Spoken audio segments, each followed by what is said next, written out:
नमस्कार दोस्तों, स्वागत है आपका गोल्डन कंपटीशन बंसल बाबा ग्रुप में। एनसीईआरटी डिक्टेशन स्टार्ट होगा कुछ सेकंड बाद। गिरिजा कुमार माथुर का जन्म सन 1918 में गुना मध्य प्रदेश में हुआ। स्टॉप। प्रारंभिक शिक्षा झांसी उत्तर प्रदेश में ग्रहण करने के बाद उन्होंने एमए अंग्रेजी व एलएलबी की उपाधि लखनऊ से अर्जित की। स्टॉप।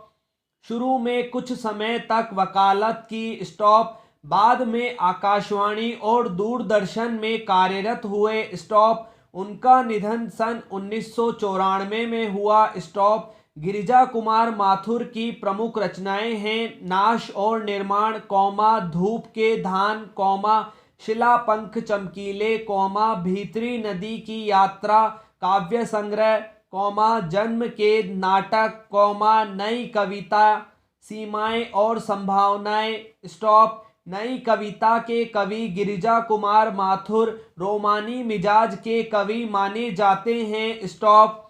वे विषय की मौलिकता के पक्षधर तो हैं, परंतु शिल्प की विलक्षणता को नजरअंदाज करके नहीं। स्टॉप। चित्र को अधिक स्पष्ट करने के लिए वे वातावरण के रंग को भरते हैं। स्टॉप।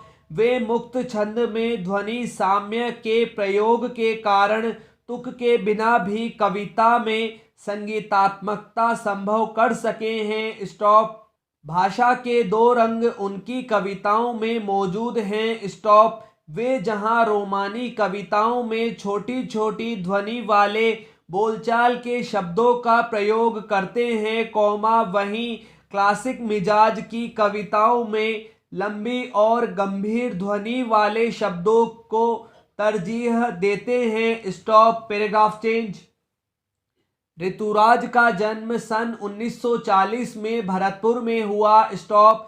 राजस्थान विश्वविद्यालय, जयपुर से उन्होंने अंग्रेजी में एमए किया। स्टॉप। 40 वर्षों तक अंग्रेजी साहित्य के अध्यापन के बाद अब सेवानिवृत्ति लेकर वे जयपुर में रहते हैं। स्टॉप। उनके अब तक 8 कविता संग्रह प्रकाशित हो चुके हैं, जिनमें एक मरण धर्मा और अन्य, पुल पर पानी, सूरत नीरत और लीला मुखारविंद प्रमुख है। स्टॉप। उन्हें सोमदत्त, परिमल सम्मान, मीरा पुरस्कार, पहल सम्मान तथा बिहारी पुरस्कार मिल चुके हैं। स्टॉप। मुख्य धारा से अलग समाज के हाशिए के लोगों की चिंताओं को ऋतुराज ने अपने लेखन का विषय बनाया है। स्टॉप। उनकी कविताओं में दैनिक जीवन के अनुभव का यथार्थ है और वे अपने आसपास रोजमर्रा में घटित होने वाले सामाजिक शोषण और विडंबनाओं पर निगाह डालते हैं। स्टॉप। यही कारण है कि उनकी भाषा अपने परिवेश और लोक जीवन से जुड़ी हुई है। Stop. Paragraph change. Manglesh Dabral का जन्म 1948 में टेहरी गढ़वाल उत्तरांचल के काफलपानी गांव में हुआ और शिक्षा दीक्षा हुई देहरादून में। स्टॉप। दिल्ली जाकर हिंदी पेट्रियट प्रतिपक्ष और आसपास में काम करने के बाद वे भोपाल में भारत भवन से प्रकाशित होने वाले पूर्व ग्रह में सहायक संपादक हुए। स्टॉप। इलाहाबाद और लखनऊ से प्रकाशित अमृत प्रभात में भी कुछ दिन नौकरी की। स्टॉप। सन 1983 में जनसत्ता अखबार में साहित्य संपादक का पद संभाला। स्टॉप। कुछ समय सहारा समय में संपादन कार्य करने के बाद आजकल वे नेशनल बुक ट्रस्ट से जुड़े हैं। स्टॉप। मंगलेश डबराल के 4 कविता संग्रह प्रकाशित हुए हैं। पहाड़ पर लालटेन, घर का रास्ता, हम जो देखते हैं और आवाज भी एक जगह है। स्टॉप। साहित्य अकादमी पुरस्कार, पहल सम्मान से सम्मानित मंगलेश जी की ख्याति अनुवादक के रूप में भी है। स्टॉप।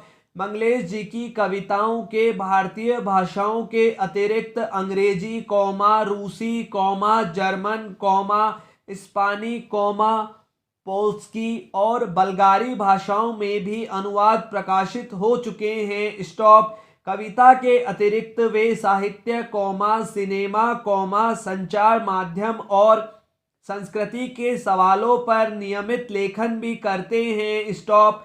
मंगलेश की कविताओं में सामंती बोध एवं पूंजीवादी छल छद्म दोनों का प्रतिकार है। स्टॉप। वे यह प्रतिकार किसी शोर शराबे के साथ नहीं बल्कि प्रतिपक्ष में एक सुंदर सपना रचकर करते हैं। स्टॉप। उनका सौंदर्य बोध सूक्ष्म है और भाषा पारदर्शी। स्टॉप। Paragraph change.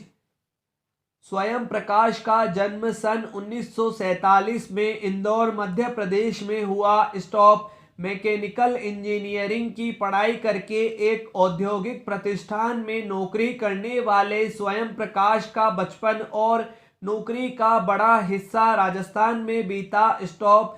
फिलहाल स्वैच्छिक सेवानिवृत्ति के बाद वे भोपाल में रहते हैं और वसुधा पत्रिका के संपादन से जुड़े हैं। स्टॉप।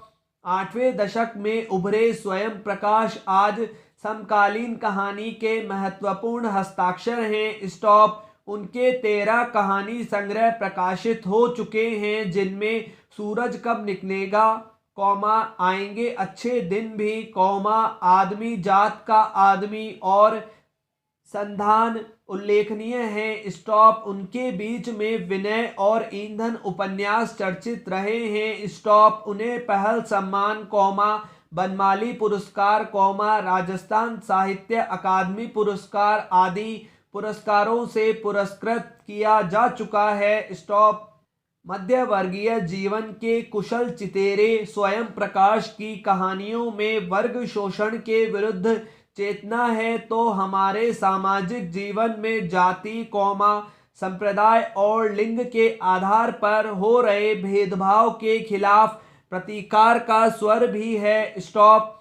रोचक किस्सा गोई शैली में लिखी गई उनकी कहानियां हिंदी की वाचिक परंपरा को समृद्ध करती है। स्टॉप। Paragraph change.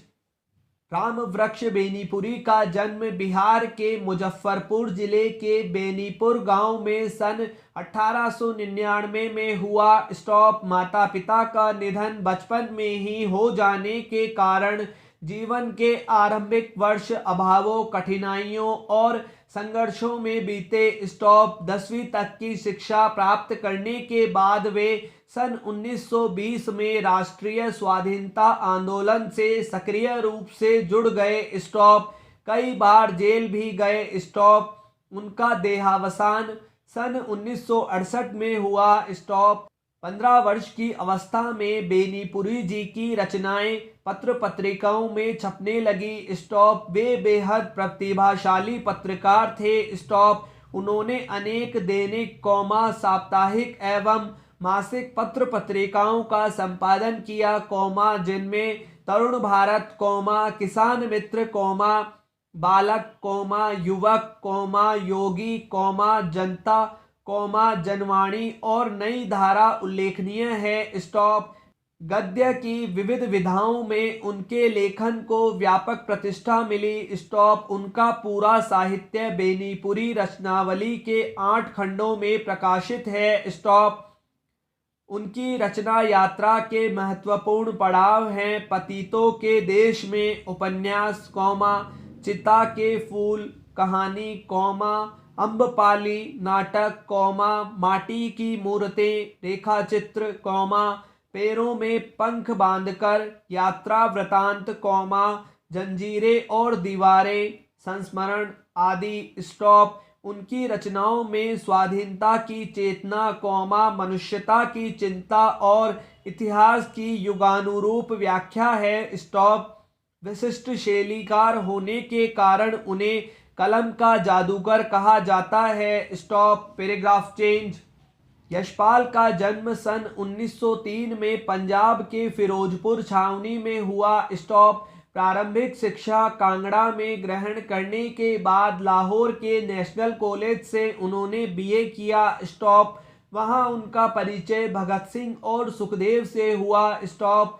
स्वाधीनता संग्राम की क्रांतिकारी धारा से जुड़ाव के कारण वे जेल भी गए। स्टॉप। उनकी मृत्यु सन 1976 में हुई। स्टॉप। यशपाल की रचनाओं में आम आदमी के सरोकारों की उपस्थिति है। स्टॉप। वे यथार्थवादी शैली के विशिष्ट रचनाकार हैं। स्टॉप। सामाजिक विषमता, राजनीतिक पाखंड और रूढ़ियों के खिलाफ उनकी रचनाएं मुखर हैं। स्टॉप। उनके कहानी संग्रहों में ज्ञानदान, तर्क का तूफान, पिंजरे की उड़ान, वादुलिया, फूलों का कुर्ता उल्लेखनीय है। स्टॉप। उनका झूठा सच उपन्यास भारत विभाजन की त्रासदी का मार्मिक दस्तावेज है। Stop. Amita, Divya, party comrade, दादा कामरेड, मेरी तेरी उसकी बात, उनके अन्य प्रमुख उपन्यास हैं। स्टॉप। भाषा की स्वाभाविकता और सजीवता उनकी रचनागत विशेषता है। स्टॉप। समाप्त।